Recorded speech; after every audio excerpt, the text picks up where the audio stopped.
うわ、ちっちゃくない？え？うん、ちっちゃくなかった。ごめん、こっちの方がずっと割れたみたい。うん、行くわけね。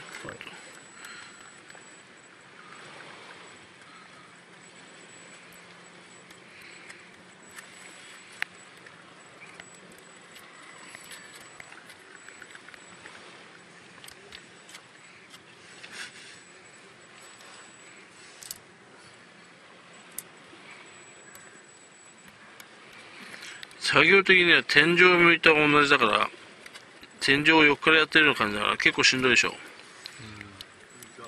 でもないですか。慣れてきた。